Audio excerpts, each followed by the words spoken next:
And KVGC News Time, 7 minutes after the hour of 7 o'clock. Time for a look at the news. It's a Monday, the 12th day of March for 2018. Well, topping the news today, the June 5th primary ballot is set. Friday was the deadline in Amador County for candidates to file papers in order to run for office, and only 5 out of 12 races will be contested. According to Amador Registrar of Voters Kim Grady, in the race for District 3 Supervisor, incumbent Lynn Morgan will face Jeff Brown. In the race for District 5 Supervisor, incumbent Brian Oneto will face off against Andrea Macon.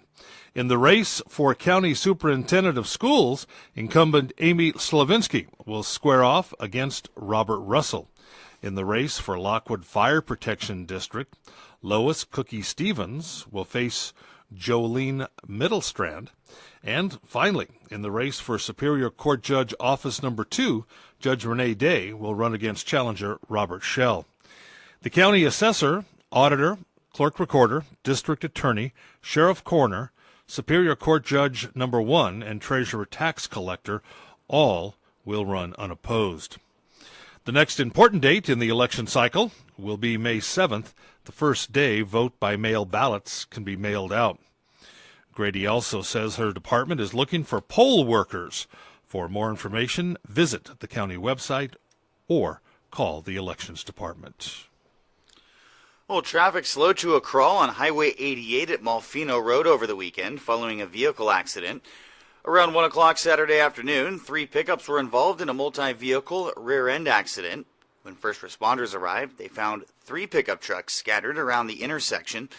According to reports from the scene, a white Chevy pickup had stopped in the eastbound lane of the highway to turn left onto Malfino, while a red Dodge pickup traveling behind the white pickup failed to stop and rear-ended the vehicle, pushing it into the westbound lane where it was struck by another Dodge truck traveling westbound.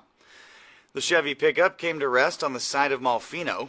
Travel on Highway 88 slowed while crews attended to the accident. Luckily, no serious injury. And Jackson police arrested a man late Friday morning on robbery charges. According to the JPD, an employee of the smoke shop next to the Jackson post office reported a male subject had just entered the store and grabbed several items and ran out the door towards downtown Jackson. A few minutes later, the suspect, Michael Lynn Sampson, was spotted near the intersection of Main Street and Highway 49. As a JPD officer approached, Sampson began to resist and attempted to flee. Another officer arriving on scene was able to apprehend and detain him. Sampson was arrested and booked into the Amador County Jail on 1 felony count of second-degree robbery, with his bail set at $50,000. And another IRS tax scam has been circulating the area. Now, every year during the tax season, local law enforcement agencies receive reports from residents receiving calls from scammers claiming to be with the IRS, demanding payment or face jail. Well, over the past few days, we've received a number of listeners reporting this activity.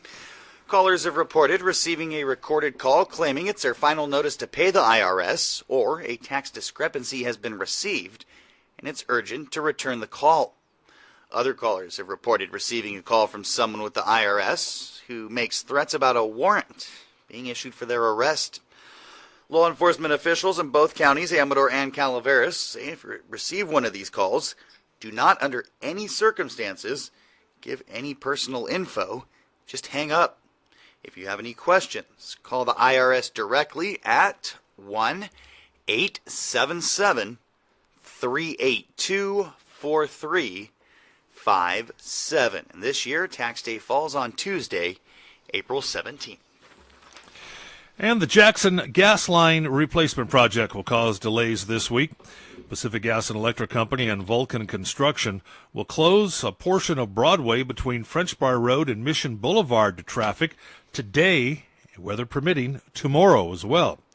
Residents, business, emergency construction, and city vehicles will only be given access to this area. All non-residents in the area need to take an alternate route. Also, expect short delays in that vicinity as well. And that's a look at local news on a Gold Country Monday morning. From the KVGC News Center, I'm JD. And I'm Jim Geedy reporting.